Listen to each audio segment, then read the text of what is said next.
Barbary. Still has a left hamstring strain. He's getting better. We'll see where he's at, obviously, by the end of this week. Terrence Brooks, the right hamstring strain in the game. It looks like week to week with him. So we just gotta see where he's at later in the week. He won't practice, obviously, on Wednesday.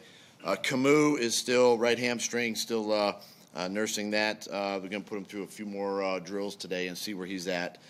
Might be available for the game, but we'll see come Wednesday on that. Then the ones that got nicked in the game that are good to go. Nolan Carroll had the hamstring. He's fine. Brent Selleck actually has a rib fracture, but nothing's displaced, nothing like that. So he'll miss Wednesday's practice, but should be available for the game. Taylor Hart's doing good. Jordan Hicks, just a mild ankle sprain. He's fine. Benny Logan's doing better. He'll practice Wednesday. And then Chris Maragos, Leo McKelvin, and then are good to go. And then Big V has a shin contusion, basically got leg whipped in the game, and he's going to be fine for the week and for the game. McKelvin said after the game that he felt his hamstring was keeping him from running full speed, and that's why he was getting beat. So that's not. I'm not in Leo's body, but it could be. Yeah, it could be. I mean, I'm not Leo, so all I know is what the doctors tell me. But it's possible, yes. How come the roster moved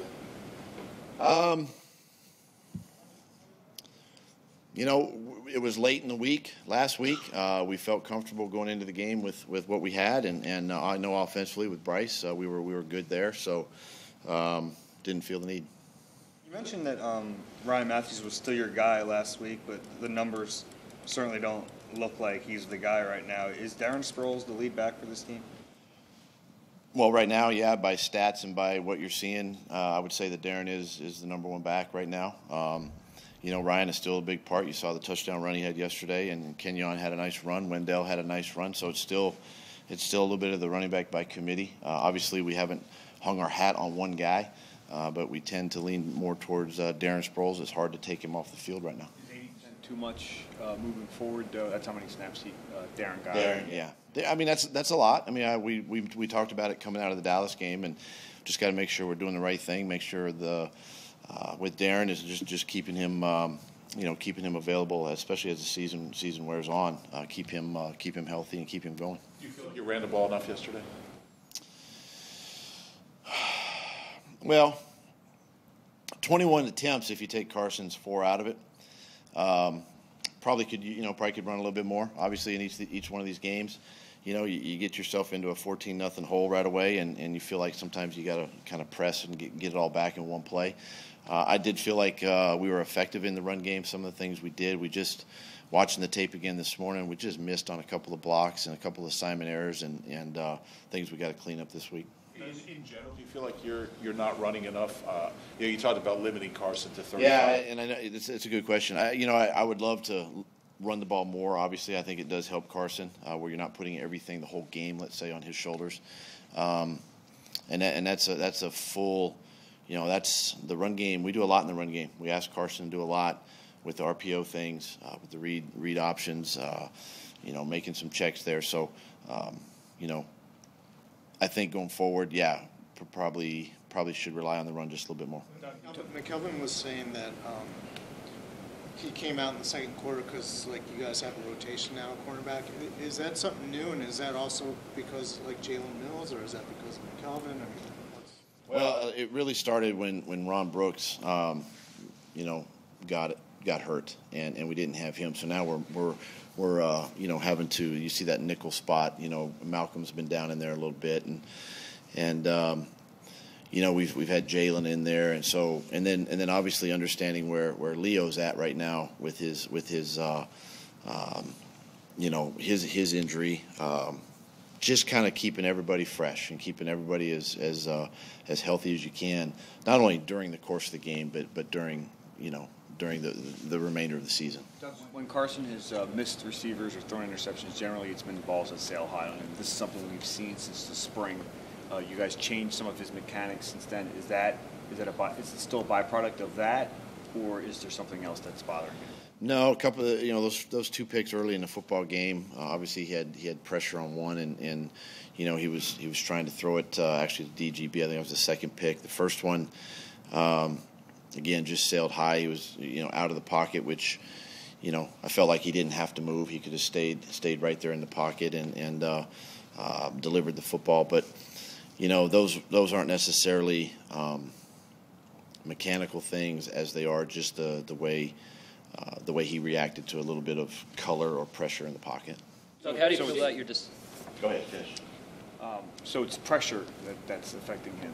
He's letting Some of it's pressure. Some of it's like a game, a TE game or an ET game or something quick that flashes, and he had to slide a couple times. One time he stepped up into the pocket, and I was on a third down, and the second interception, I believe, and he ended up trying to come back to DGB, but he had a guy right in his face, and the pocket was clean enough to deliver the football, but that quick pressure from a quarterback standpoint makes you throw a bit high. Now that you've had time to reflect on it, how do you feel about your decisions to go for it on fourth down twice in that first half?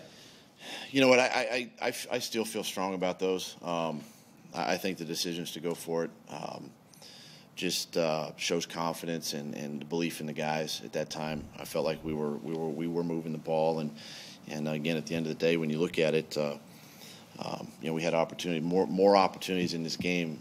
To me, in my opinion, didn't come down to those two plays. There were enough things in this game, and again, that cost us this football game. But I still stick by what I did, how I chose to go for it in both of those situations. On the Carson Wentz run to the left, it just seemed like the Giants were moving up before the ball was snapped, and that there was never any chance of that working. What did you see there when you saw it? They zero blitzed us, and they came actually off of the tight end side when we ran to the left side, and we missed an assignment. Again, assignment error on the play, and in critical situations like that, if one piece of it fails, then the rest of it has to kind of pick up that piece, meaning there's other pieces on defense that are free, and it just happened on that play again we just missed it. We just failed on a block, and it was it wasn't a mental thing. It was just a physical error that we just missed on a block, and it caused us not to get the first down. Four of Carson's 5 picks have been early games in the first quarter. The only second half one, the only one after the first quarter is at the end of the Detroit game. Is he coming out trying to do too much, trying to kind of be too aggressive? What do you see from him early in games? I don't think so. I don't think that's the case. I go back to the Minnesota game, the 2 picks there. Reference those real quick. One, he was trying to throw a quick little out-breaking route to Selleck, and was just wide of the mark and got picked. The second one in that game felt like he might have forced the ball. Actually, just forced it down the field. He threw it into coverage, and it got intercepted. The ones yesterday, he had opportunities. Whether the progression of the play. To go other places with the ball. I think sometimes, especially young quarterbacks, and these are the things that we're working and dealing with Carson is making sure he understands the whole contour of the play and what the initial play is, what is designed to do. What's the cover? What's the coverage beater that it's best against? And if it's not that coverage, where do I go with the football? These are the things that we keep talking with and working through, and this is all part of the growth process that he's going through. And the 2 yesterday were kind of that. Just the fact that just gets a little tunnel vision sometimes, focused in or locked in on one receiver when there are other opportunities to go somewhere with the football, and it's either going to be incomplete and we punt. You just can't have obviously the interception. 5 plays of the game and 2 of them are to the other team. Are there decisions from yesterday that you second guessed or wish you had done? No, not yesterday. I felt comfortable in everything we did, the way I called the game. Even down the stretch, we had opportunities, in that last 4 plays of the game, to have opportunities to extend that drive and potentially score. And we just missed on the last play of the game, a play that we actually completed earlier to the same receiver earlier in the game in the third quarter, same play. Fourth quarter, it's just we gotta keep working and keep making those plays. What's the teacher point for Carson and Jordan on that last play? It's a little of both. One, Jordan could look a little sooner. Two, the ball could be, it's fourth down. You got to give, as a quarterback, you just got to give our guy an opportunity, to make the play. And that's just again understanding the situation and putting yourself in those spots. And excuse me. And those are the things that I know in Carson's case, and I don't want to speak for him, but I know after the game he was very down, about that whole last series, about some of the decisions and throws that he made. And he makes that play in practice 99 out of 100 times, and those two guys are on the same page with that particular route. We've seen it, the Cleveland game, the touchdown is the same route, and he makes that play. So these are just things that, again, we're just continuing to work through, and we're obviously headed in the right direction, and we're going to make more of those down the stretch. You had 5 drives now in late in the games, under 5 minutes, that you could have taken the lead and potentially won those games. But you had 19 plays on those drives and gained only 27 yards. Are the players tensing up in those situations? Why aren't they producing? Well, I don't think the players are tensing up. I think our sense of urgency on offense has to pick up, just knowing the situation. Again, when you have a few, and again, you got some young guys out there that are kind of learning these situations, and the more we show them, and the more, again, just kind of working through decisions, route combinations, just the execution of the play, and just understanding the play itself has a big part of the success in the end of football games. And then the bottom line, at the end of the day, it just comes down to as professional athletes, we just make a play. Someone just make a play, and that's what we gotta find out who's going to be that guy, and as we build and as we grow, those are things we'll figure out and get better at. Wendell Smallwood Wendell Smallwood was productive earlier in the game this year when I think Ryan Matthews had the ankle issue, and then yesterday he had 2 productive carries. Isn't there a temptation to see more of what he can do as a coaching staff? There is. And you get to that point where you definitely want to see it. It's hard because you got Ryan sitting there. You got obviously Sproles, who we've given him the ball the last couple of games, and Wendell obviously and Kenyon are special teams players who have those backup roles on offense, and a lot of times the temptation, I guess, is you definitely want to see your young players perform and put them in those situations and see what they can do, and hopefully now this second half of the season we'll get a chance to do that a little bit more. Do you see more of a role for Bryce Treggs too? I do. I think that obviously he went into this game. He was very excited to play. Obviously, first time to be active, and he had two big catches for us. Obviously, the explosive play down the field, and I think you'll see more of a role for him in the next, at least in the coming weeks. You get down early in that game. You're chasing that game all afternoon. Does that cause you, or do you have to guard against that, making you get out of character in some things you do? And I guess specifically I'm wondering if 4th and 2.5, if no score on the board, if you go ahead and take 3. Yeah, I mean, we could always, speculate in those situations. It was so early though in the football game that it didn't really get us out of our game plan.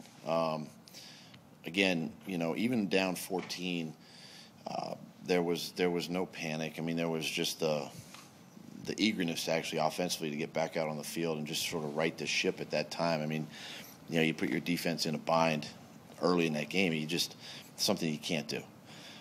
But it didn't have an effect on the decisions because it was so early in the football game. Yeah. Decision to go from Ryan Matthews as your number 1 back to now Darren Sproles being your number 1 back. Well, obviously the Dallas game. You go back to the Dallas game. If you remember during the we came out, he had that infected tooth in that Dallas game, and his cheek got swollen, and there were some things there that were working, and you know, listen, those are painful things to put a helmet on, and you know, around your cheek and all that kind of stuff, and Darren was obviously the hot hand at the time, and just kept feeding Darren and keeping him going. And same thing, you know, this week. Ryan was we were going into this game plan with certain personnel groups that Ryan was going to be in on, Darren was going to be in on, and you know, you saw the one touchdown run that Ryan had in this game. That was a nice little cut. Doug, you've mentioned a few times that the team's headed in the right direction. You've also mentioned the relative youth of the team. Do you think this team is built to win right now, halfway through this thing, or do you think that it's still building towards that? We're obviously building something here, but when you look at these games that we've been in at the end, the encouraging thing is that we really should have won those games. The Detroit game, we had the lead. Dallas, we had the lead, and then yesterday had opportunities, you know, late in the game to take the lead and or win the football game. So these are all things that as we build this thing, we're gonna win these games down the stretch as we go. That's part of heading in the right direction for me, and the fact that Carson continues to make plays, and yeah, sure, we don't like the interceptions and all that, but relatively speaking, he protects the football, and you know, we've done a good job there, and our tight ends had a little bigger impact yesterday, and we got to continue to work that, and you know, just overall, you know, keep working, and keep grinding, because I tell the team, you know, after games like this, I promise them, if they keep working the way they've been working, good things are going to happen down the stretch. Thanks, guys.